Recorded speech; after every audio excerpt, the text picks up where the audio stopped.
पाकिस्तान के आतंकी संगठन लश्कर को बहुत बड़ा दचका। उनके टॉप कमांडर कारी और उसके साथी को कालाकोट में फौज ने कर दिया ढेर। इस तरह से फौज ने बदला लिया अपने उन 4 शहीदों का जिनको कल मार गिराया था कालाकोट एनकाउंटर के दौरान। पिछले 2-3 दिन से लगातार इंफॉर्मेशन आ रही थी कि कारी अपने साथी के साथ यहाँ पे घूमता हुआ नजर आ रहा है। पहले वो जियारत पे गया, वो जियारत पे किसी के बारे में पूछ रहा था। उसके बाद दूसरे दिन वो एक गांव वाले से कहता है कि उसे गुलाबगढ़ का रास्ता बताया जाए ताकि वो गुलाबगढ़ की ओर जा पाए। लेकिन लगता है कि गांव वालों ने इंफॉर्मेशन सिक्योरिटी फोर्सेस तक पहुंचा दी। यही एक वजह है कि आर्मी, पुलिस और सीआरपीएफ की नफरी ने इस इलाके की कल घेराबंदी कर दी। और जब घेराबंदी कर रहे थे उस टाइम पे आतंकवादियों ने फायरिंग करनी शुरू कर दी। फायरिंग के दौरान 4 लोग शहीद हो गए, जिसमें 2 कैप्टन थे और 2 फौजी थे जो शहीद हो गए। लेकिन उसके बाद से लगातार एनकाउंटर यहां पे चल रहा था। आज सुबह कारी को मार गिराया। कारी जो कि बहुत ही बड़ा लश्कर का कमांडर पिछले 1 साल से रजौरी और पुंछ के इलाके में घूम रहा था। जंगल वॉरफेयर में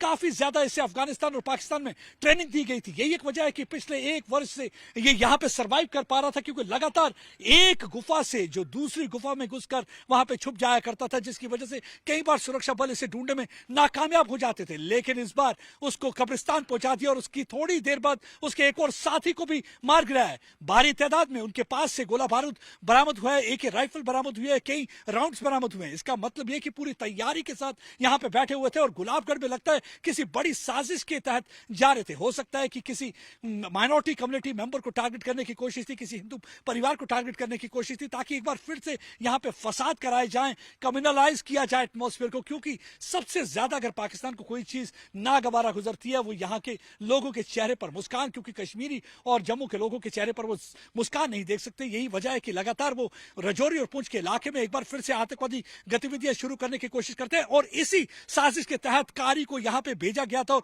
पिछले 1 साल से लगातार ऑपरेट कर रहा था। आईडी बनाने में बहुत ज्यादा तेज था। ये इम्प्रोवाइज एक्सप्लोसिव डिवाइस बनाता था और इसके साथ साथ स्नाइपिंग का इसे आता था और साथ साथ जंगल वॉरफेयर में काफी ट्रेन था, यानी कि किसी भी गुफा में कितनी देर तक छुप के रह सकता था। यही एक वजह है कि अभी तक ये सर्वाइव कर पा रहा था। लेकिन फाइनली इसका अंत कर दिया गया और इस तरह से उन बहादुर जवानों को बदला ले लिया गया जिन्हें कल कालाकोट में इन्होंने मार गिराया था। और उसके बाद से लगातार सुरक्षा बल कोशिश कर रहे थे कि उस इलाके में जाए जहां पे कारी छुपा हुआ है। फाइनली जैसे ही कारी अपने हाइडआउट से निकलता उसे सुबह पहले उसका अंत कर दिया गया। उसके बाद थोड़ी देर बाद 28 घंटे तक जो ये ऑपरेशन चला है उसके साथी को भी मार गिराया। 28 घंटे के इस एनकाउंटर में कारी और उसके साथी को ढेर कर दिया गया है। ये लश्कर के वो 2 कमांडर थे जो यहां पे काफी देर से ऑपरेट कर रहे थे। उनकी पूरी साजिश थी कि युवाओं को वर्गलाया जाए, एक बार फिर से उनको आतंकवाद के राह पर धकेला जाए, उनको पूरी तरह से रेडिकलाइज किया जाए और एक रेडिकल बॉम्ब बनाकर यहां विस्फोटक की तरह इस्तेमाल